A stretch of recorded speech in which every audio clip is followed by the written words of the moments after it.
I met John Boyd back in 1979 when I was a young lieutenant. And at that time, John was known as somewhat of a maverick, and that impressed me because he thought outside the box.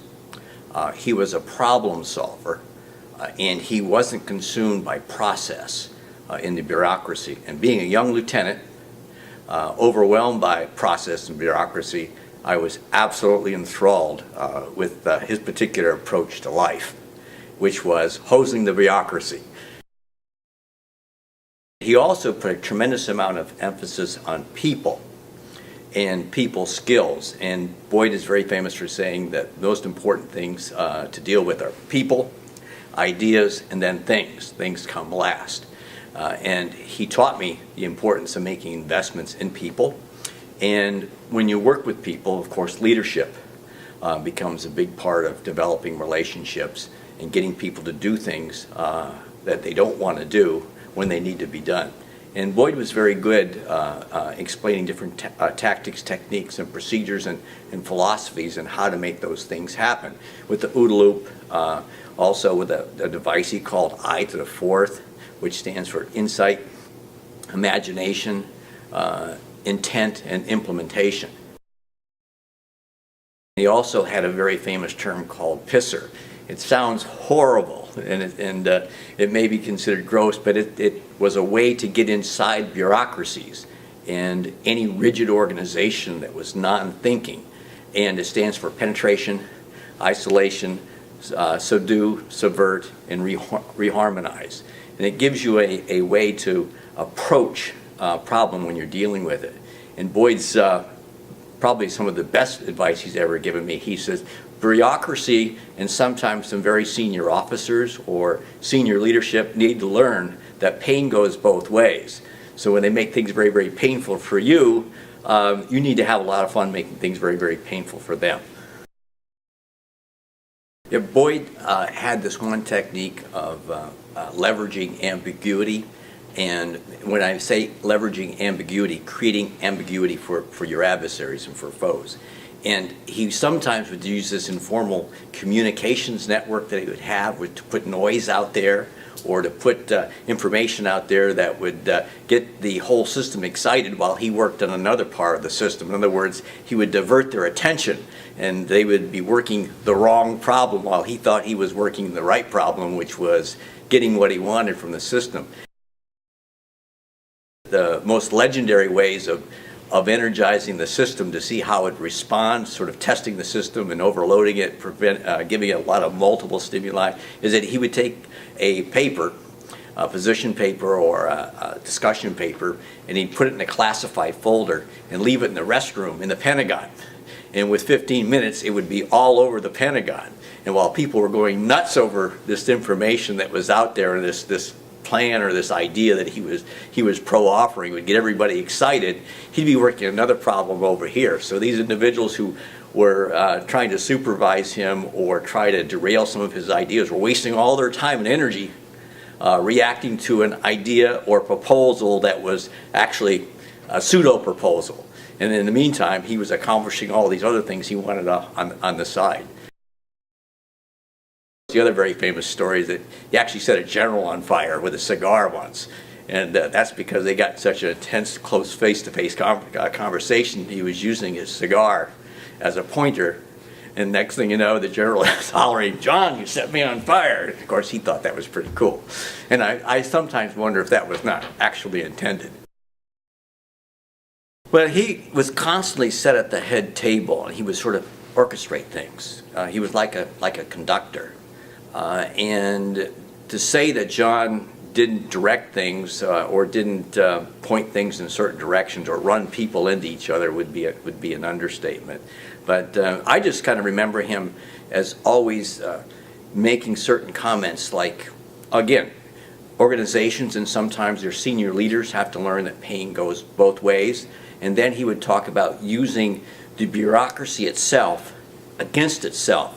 So if there was regulations or instructions that saying that you couldn't do something, then you would find other regulations and orders that would say that you could do it, and you kind of run those two sets of regulations and orders into each other and watch the bureaucracy react and not know what to do with mismatches.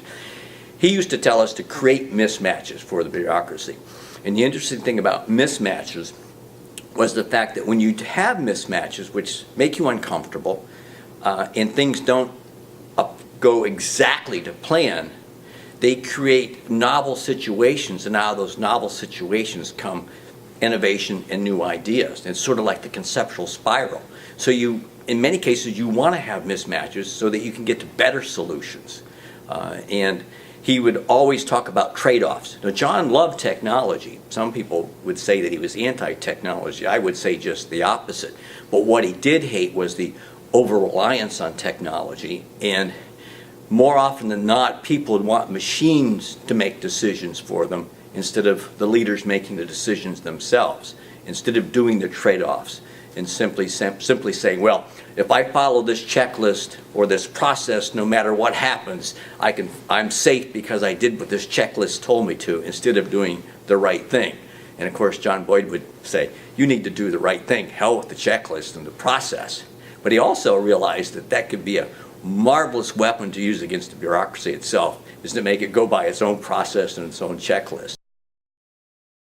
I think Don Vandergrift probably captures that essence of that better than anybody else. It's very, very interesting how our leaders today are more interested in conforming, more interested in looking good instead of being good, more interested in being somebody instead of doing something. And with adaptive leadership, you have to be able to do the right thing. You have to be open to various amounts of information. You have to be objective. You also have to be able to adjust your first decision with your second decision, which means sometimes you have to change your mind. You have to be agile. And Boyd, being a fighter pilot, was used to transitioning from one maneuver to another, and it wasn't a matter of his aircraft going faster than the other aircraft. It was a matter of making his aircraft transition from one maneuver to the other quicker than the other guy.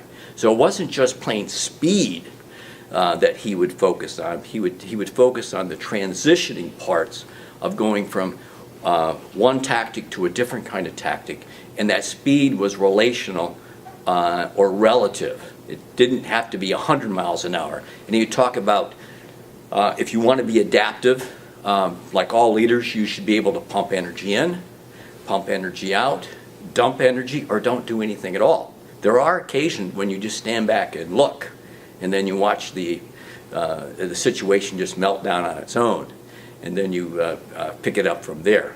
But the whole idea of being adaptive, developing a decision action cycle that continually tests your decision, your hypothesis, you gather new input, you adjust it, and you're continually coming up with novel solutions to situations that continually evolve, and you just don't get to an end state and say, I'm done. And that's what happens with checklists. That's what happens with process. You go through the process, or you go through the checklist, and you say, I'm all done. Well, did you get the right result? Did you get the right outcome? Maybe, maybe not. But the point is, you have no accountability or responsibility for your actions because you followed the process, which the bureaucracy asked you to do, and you followed the procedure, which the bureaucracy asked you to do. Boyd believed that any real leader should be accountable and responsible for their actions. And sometimes those actions don't result in the outcome that you want. You have unintended consequences. But again, you learn to adapt, just your second decision with your third decision, and it's an evolving process. Some people look at it as a cycle, as a closed loop, and it's anything but that. It's unlike bureaucracies. Boyd and his approach with the OODA loop and some of his other thinking was a living, evolving process. Bureaucracies are inanimate objects, but we treat them as if they are animate objects, which is very, very interesting. They talk about the bureaucracy, and you ever hear a general say, well, the general said, and the person goes to the third person. They go from them, didn't say, well, I believe. They say, well, the general believes. He really understands a couple of things that that Boyd always tried to get across. And he is very much in tune with the fact that no matter what kind of organization that you develop, whether it's military, business, or nonprofit, you should focus on people first. Personnel are extremely important. They're the key to everything. Then ideas, and then things. In addition to that, Don, who's written extensively about warfare and leadership, also probably has put Boyd's principles of adaptability, being agile, adjusting your first decision with your second decision into action, into a practical application with his adaptive leadership methods and his teaching methods, and how he's been working with the Army in developing leaders that are more concerned about getting things done than being somebody. So I think he's probably a modern day John Boyd,